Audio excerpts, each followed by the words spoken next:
Hello everybody, welcome back to another episode of Cosmically Curious with Gemini Jess. It is officially my birthday week, except not really, because I'm actually filming this on May 11th because I'm going to be gone this weekend.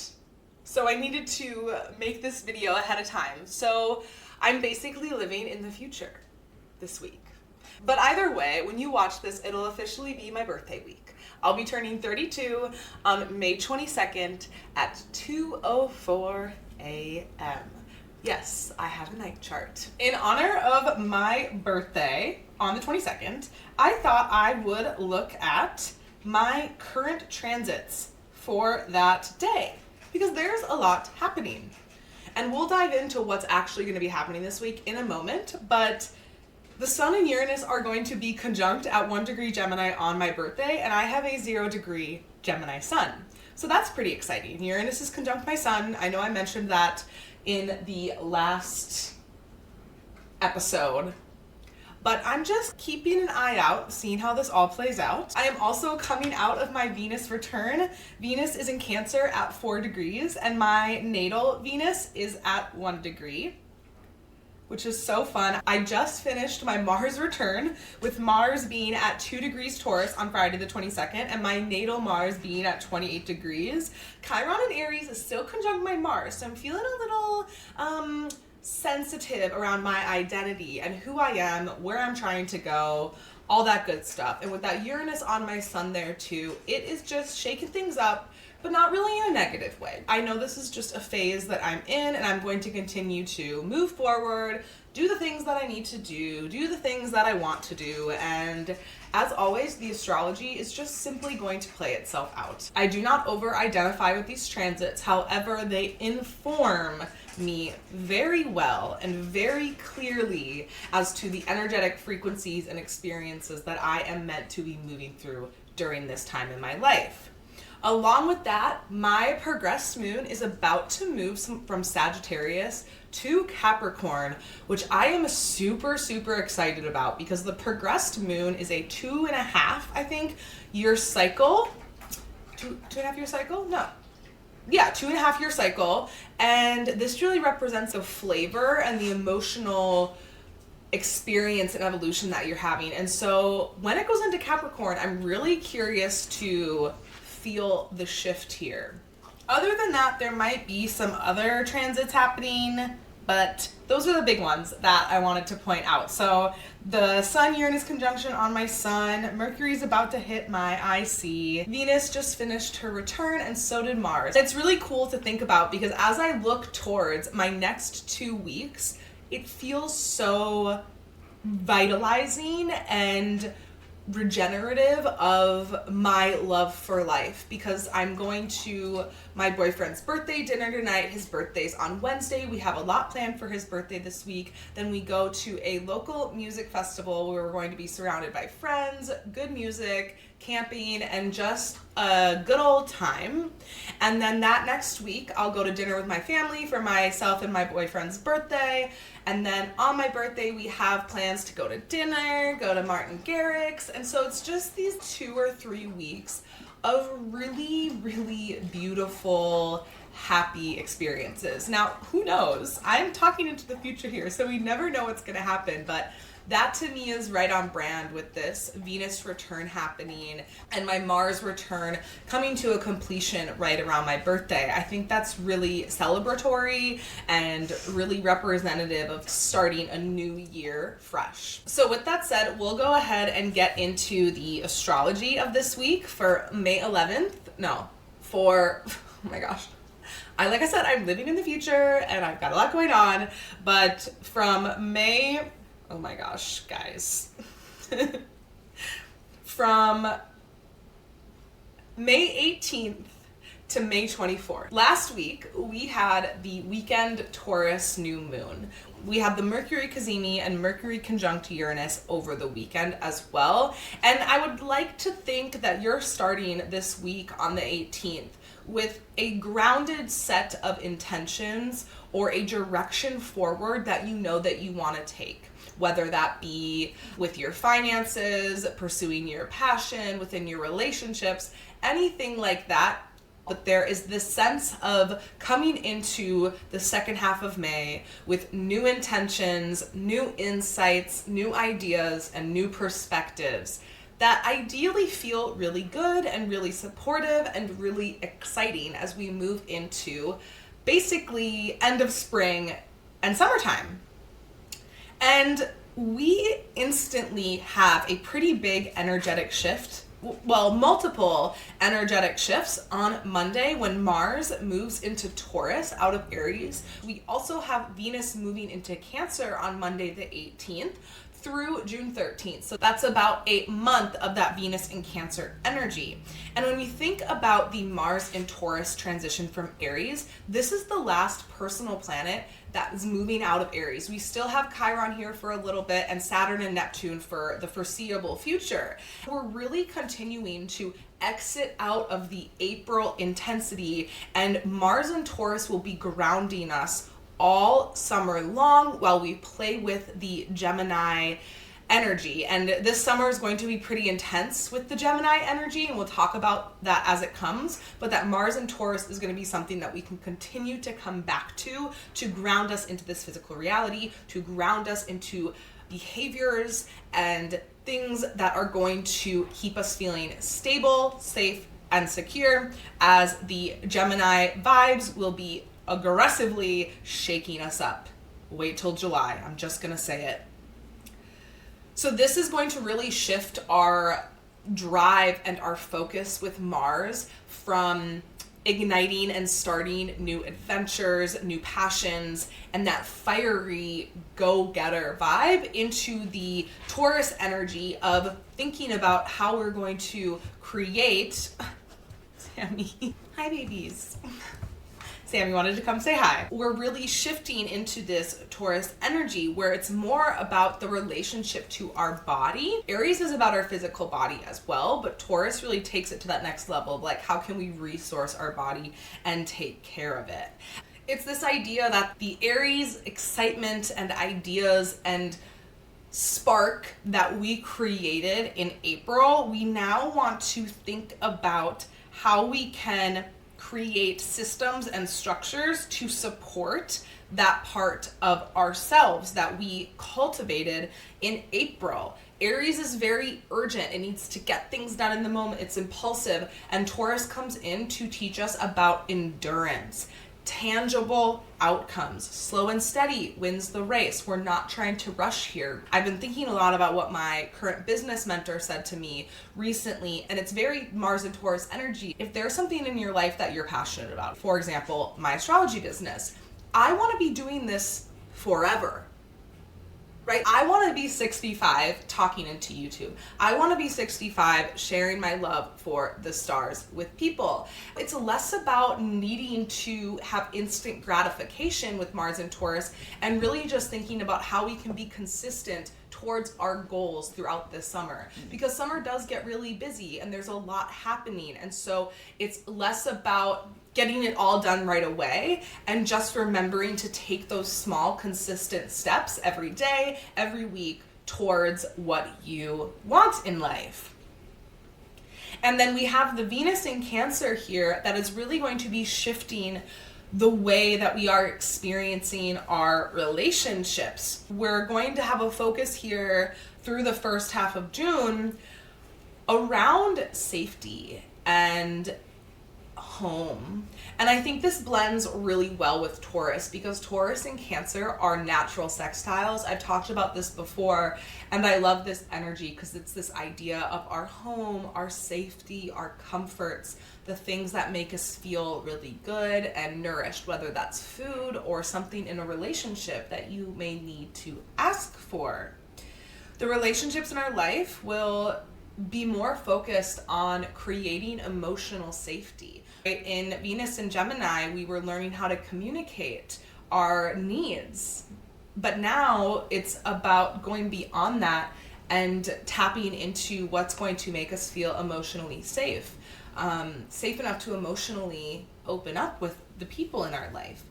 Also, how we can nurture ourselves and nourish ourselves, as well as how we can do that for other people. I also think that the nostalgia will be extra loud for the next month and a half or so, because Cancer rules our ancestry and our lineage and our roots and family and kind of this past self, younger version of us.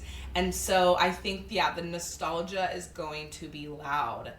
The combination of Mars and Venus together here is really slowing us down, which I think is going to be really important before we move into second half of June and all of July, where, like I said, the astrology is going to get a little crazy, and I expect to see some pretty intense headlines and things happening within our collective society. So really taking the time here, the second half of May and through the first half of June, to get your ducks in a row in terms of emotional nourishment, nervous system regulation, and all that good stuff.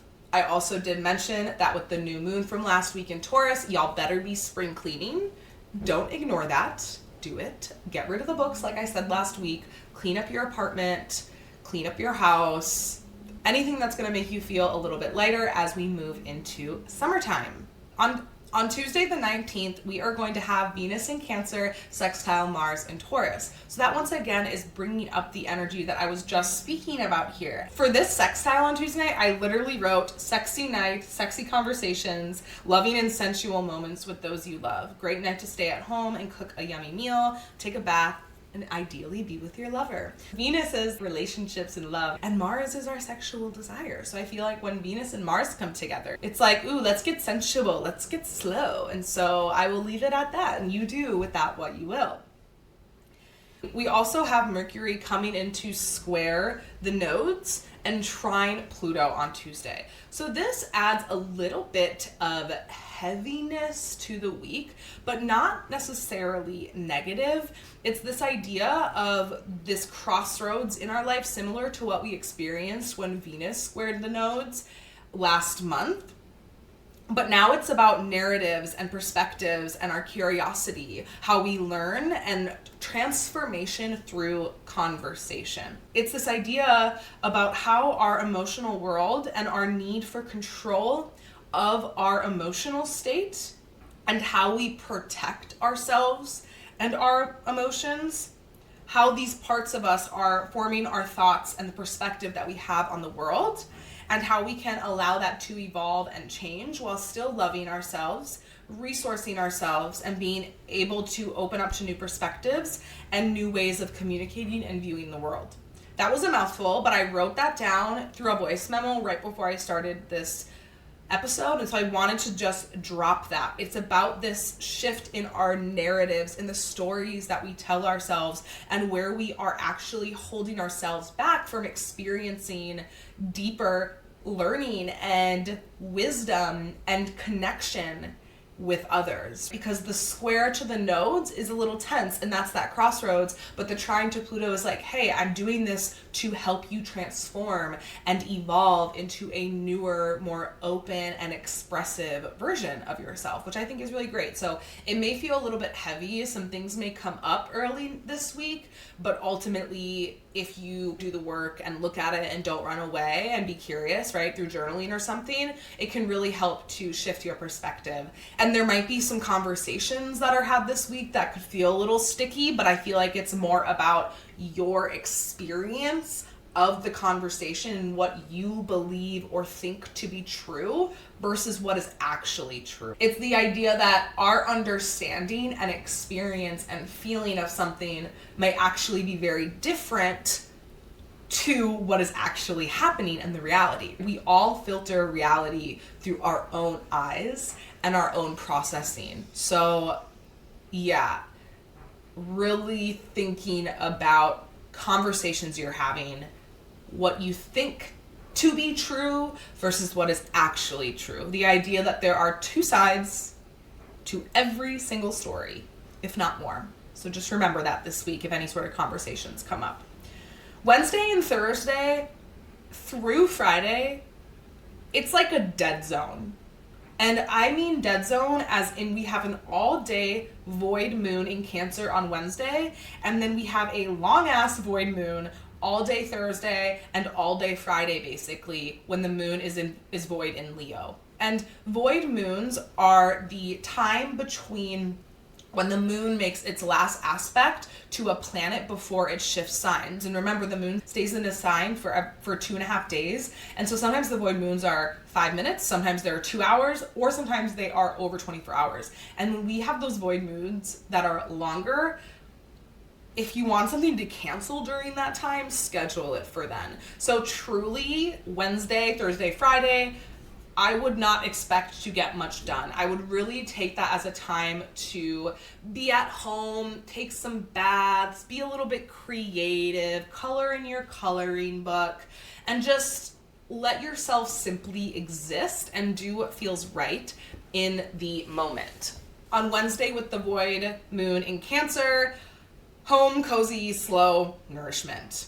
And on Thursday into Friday, you can maybe lean into things like childlike play, color, creation, the little joys here. But really, this Wednesday, Thursday, Friday is not really a time of the week to be getting things done. Things will be slowing down. You might feel more distracted. And with it in Leo and in Cancer, it might feel really dramatic. Cancer and Leo are very subjective signs. So on Wednesday, you might feel really overly emotional, like the world is out to get you and everything is so hard. And then you're probably going to feel that way, or could feel that way, on Thursday and Friday, because Leo is going to just make that even more dramatic. And it's going to be like, you're right, Wednesday was so hard. I'm so emotional. I'm so tired. I don't have anything that I need. I can't get cozy on my couch. And now Leo is like, and nobody loves me. Nobody's giving me attention. So that's the void moon vibe from Wednesday to Friday. But as always, with astrology, nothing lasts forever. And over the weekend is a great time to get things done because we will have the moon going into Virgo around 2 a.m. on Saturday morning. So when you wake up on Saturday, it's Memorial Day weekend. A lot of us probably have Monday off. This is going to be a great time to get things done that you weren't able to get done the first half of the week. So don't fret, okay? Everything is going to be okay. The moon is in Virgo through Sunday night, and you will be able to get the things done that you need to get done. So I would recommend just making a to-do list through the week of those things that you need to get done, and then when Saturday comes, dive in. But until then, just chill, relax, let yourself be a little bit dramatic, and everything's going to be okay because it always is.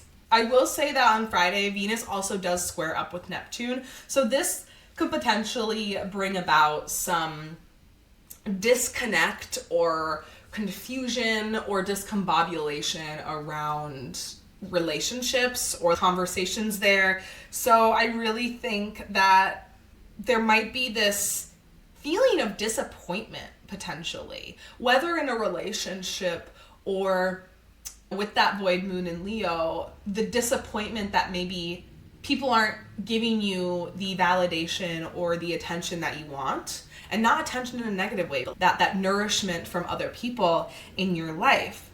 There can also be this idea of escapism with Neptune and Venus, knowing where you're trying to run from the truth, where you're trying to suppress things or dissociate a little bit. But with that void moon, this might feel even heavier. So like I said again, simply just let this stuff happen on Friday because it's really not going to last very long. And so I would not make any dramatic statements to anybody in your life. Just let it be. And if it's still there through the end of the weekend, then you can do something with that information. While we have these void moons happening Wednesday through Friday, we do have some energetic shifts as well. The sun is moving into Gemini on Wednesday night, 2 days before my birthday. And then it's going to come into a direct conjunction, like I said at the beginning of this call, with Uranus on Friday. So similarly to what we talked about last week with Mercury and Uranus, it's the same thing, except the sun is our identity, it's our vitality. It's a sharp awakening into who you are and what you're here to express. and do and shine out into the world. Our sun is our vitality. If we are not connected to our sun, we most likely feel less energized and like we have less purpose in the world. For example, my Gemini sun, if I am not learning, if I'm not studying something, I do not feel lit up. It's very important for me to always have something that I'm studying. Even though I don't have the freaking time sometimes, I still love it. I'm 6-ish months into a Vedic astrology year-long course, and I have been so busy, but I have been watching those videos every week and consuming it, and I have realized that it's probably going to be a 2-year process for me because I feel like this is all just an intro. So stay tuned because one day I'll be doing some Vedic readings for you guys. But anyways, I digress. So yeah, we have the Sun conjunct Uranus on Friday through the weekend. Really good reset point for communication and learning and perspectives. Just that Gemini energy, connection, perspective, learning, messaging, talking, all that good stuff. So if you have any big revelations or awakenings about something in your life on Friday through over the weekend, that is happening for a reason, and you need to be listening to whatever that is. Other than that, I don't have too much to say.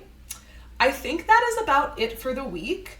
Like I said, the moon goes into Virgo Saturday morning, so that's definitely going to be a time to get things done. The way that I am using this astrology this week for my birthday, or the way that I plan to, because we all know that I'm sitting here on May 11th and it's like 10 days away. For me, I'm seeing this, especially the Wednesday through Friday with the void moon, as a time to simply just enjoy my birthday and celebrate another year on the sun. I turned 32, and I always joke that life keeps getting better every year, and I'm literally not making that up. Whoever said that women who turn 30 are old and boring and wrinkly have obviously never been a 30-year-old plus woman. Life is great. Everything is beautiful, and life is hard sometimes, but these shifts in our life, right? I think that that's the one thing that astrology has really, really given me is the capacity to hold it all, to hold the ups and downs, to hold the Mars squares in my life, to hold the Chiron conjunction, to hold the unknown identity shift of a Uranus conjunct my sun. My life feels so much richer, and I feel so in contact with all of my experiences because I know astrology, because I understand that there are phases in our lives, there are certain energetic frequencies that we are being invited into so that we can learn from them. And so that really is the power of astrology, creating your own practice by listening to channels like my own, where you get to start to reflect on your week in relationship to the planets, being able to know your own natal chart so that one, you know how these transits are interacting and activating you, but also so that you can constantly use your birth chart as a tool for deeper self-reflection and ultimately evolution and active participation in your own life. My astrology practice goes beyond consumption. If you are just consuming this information and going about your week, you're doing it wrong, okay? I love you guys, but you're doing it wrong. You need to figure out, you need to begin to experience this, feel it in your body, see it in your day, and participate in it. I think that's all I have. I'm feeling really passionate. I'm feeling really lit up. I'm about to go have a fantastic dinner at a little Italian restaurant. And yeah, we will check back in May 25th, but that's still about 2 weeks away from me at this moment in time. So yeah, we'll check in and see where things take me the next 2 weeks. But as always, I know it's going to be great. It's going to be random. It's going to be up and it's going to be down. And that's the beauty of life. So I love you guys. My books will be opening for readings in June. I'm also reopening my birthday readings where we look at your solar return chart, we look at your transits for the year, and we celebrate the last year of your life and look forward to the next. Those readings are my favorite. They are so fun. And so if you are an Aries, Taurus, or Gemini send me a DM on Instagram for a code to get 20% off of your reading. And with that said, I love you all. Have a great week. And as always, stay curious.